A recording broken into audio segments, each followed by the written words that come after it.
Assalamualaikum warahmatullahi wabarakatuh. Saya Cindy Leonarda dari Budidaya Prairang dengan NIM 1802542430010. Nah, video kali ini merupakan jurnal yang berhubungan dengan aquaponik dari mata kuliah Teknologi Pengolahan Limbah.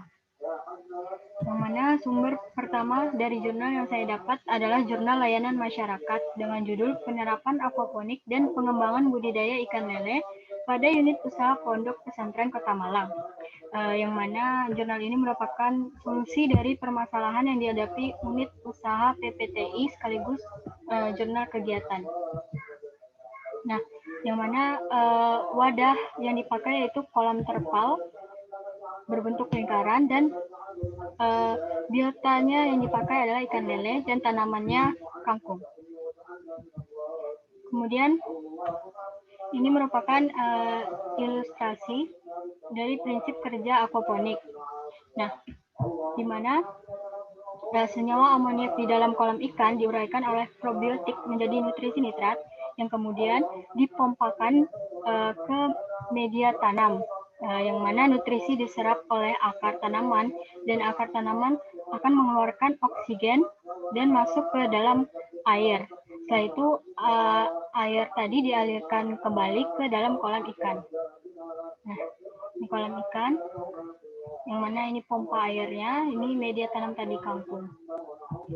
Kemudian sumber yang kedua merupakan jurnal Saintek Perikanan dengan judul Aplikasi Teknologi Aquaponik pada Budidaya Ikan Air Tawar untuk Optimalisasi Kapasitas Produksi.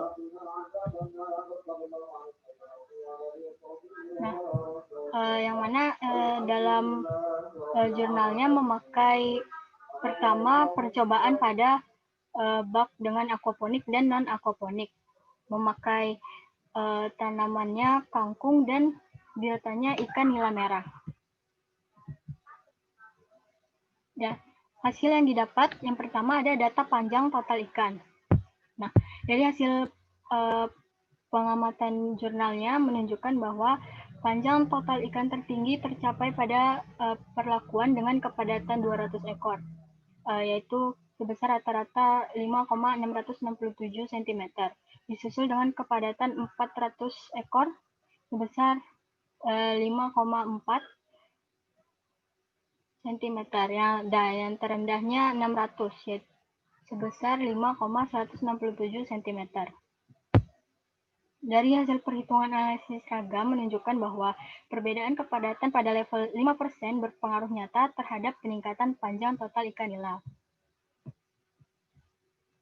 Dan kepadatan atau kerapatan tebar benih ikan yang dibudidayakan harus sesuai dengan standar atau tingkatan budidaya. Kemudian berikutnya ada data sintasan ikan per persen, di mana dari hasil pengamatan menunjukkan bahwa sintasan ikan tertinggi itu pada perlakuan 600 ekor, yaitu sebesar rata-rata 99,39%, disusul kepadatan 400 yaitu sebesar 99%, dan terendah pada perlakuan 200 yang mana sebesar 96,83%. Hasil perhitungan analisis seragam menunjukkan bahwa perbedaan kepadatan pada 5% tidak berpengaruh secara nyata terhadap sintasan ikan nila. Kemudian berikutnya ada data panjang tanaman. Nah, dari hasil pengamatan menunjukkan bahwa panjang tanaman kangkung air relatif sama untuk tiap-tiap kepadatan, dengan rata-rata sebesar 23,33 rata-rata secara keseluruhan. Dari hasil perhitungan analisis seragam menunjukkan bahwa perbedaan dari kepadatan ikan pada level 5% tidak berpengaruh secara nyata terhadap pertumbuhan tanaman, yaitu panjang tanaman kangkung air. Dari hasil pengamatan itu juga menunjukkan bahwa pada sistem aquaponik faktor kepadatan tebar tidak berpengaruh terhadap pertumbuhan panjang tanaman kangkung air. Hal ini berarti pada ketiga kepadatan 200, 400, dan 600 masih layak untuk pertumbuhan tanaman air dalam sistem aquaponik. Nah, berikutnya ada data jumlah helai daun tanaman. Dari data menunjukkan bahwa jumlah helai daun tanaman kangkung air relatif sama tiap-tiap kepadatan dengan rata-rata sebesar 14,78 cm. Hasil perhitungan analisis seragam menunjukkan bahwa perbedaan kepadatan ikan pada level 5% tidak berpengaruh secara nyata terhadap pertumbuhan tanaman, yaitu jumlah helai daun tanaman kangkung air. Dan yang terakhir ada data kualitas air. Nah, parameter kualitas air pada penelitian ini digunakan untuk mengetahui pengaruh sistem aquaponik terhadap kualitas air media pendedaran ikan nila dibanding dengan sistem normal atau aquaponik.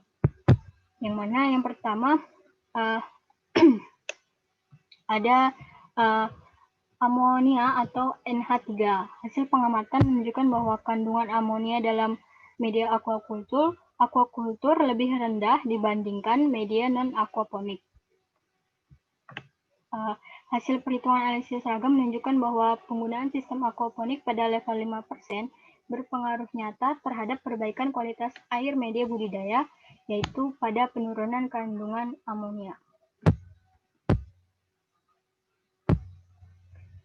Kemudian ada pH.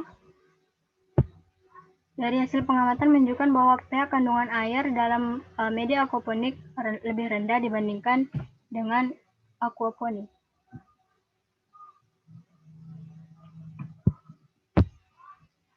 Kemudian ada DO,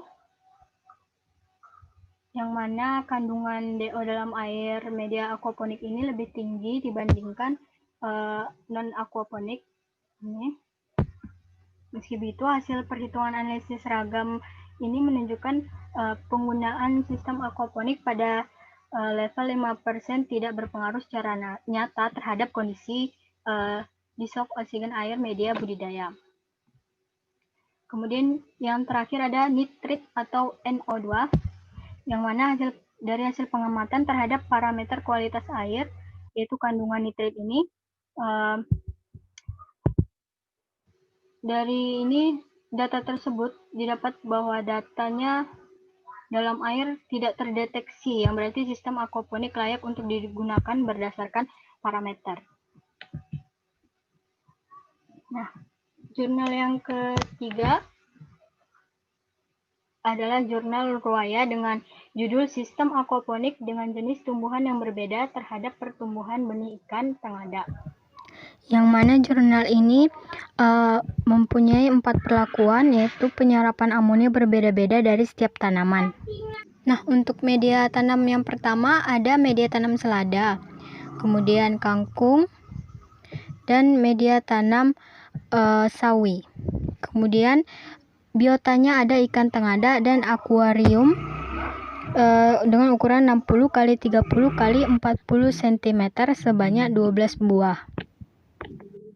Nah, adapun perlakuannya ada 4 perlakuan. Yang perlakuan A, resirkulasi tanpa menggunakan bahan filter sistem aquaponik, dan B, perlakuan B ini resirkulasi menggunakan kangkung, yang C selada, dan yang D sawi. Nah, ini untuk parameter hasilnya, di mana perlakuan B atau kangkung memiliki berat pertumbuhan paling tinggi, yaitu 3,45 gram. Kemudian dilanjutkan dengan perlakuan D atau sawi sebesar 3,30 gram. Kemudian perlakuan C atau selada sebesar 3,23 gram. Dan yang terakhir perlakuan A, yaitu perlakuan kontrol sebesar 3,16 gram. Kemudian ada perlakuan panjang yang kangkungnya sepanjang 3,58, perlakuan D atau sawi 3,48, kemudian C atau selada 3,35, dan yang A atau kontrol 3,17 cm, yang mana perbedaan pertumbuhan ikan tengada ini dikarenakan perbedaan jenis tanaman masing-masing perlakuan.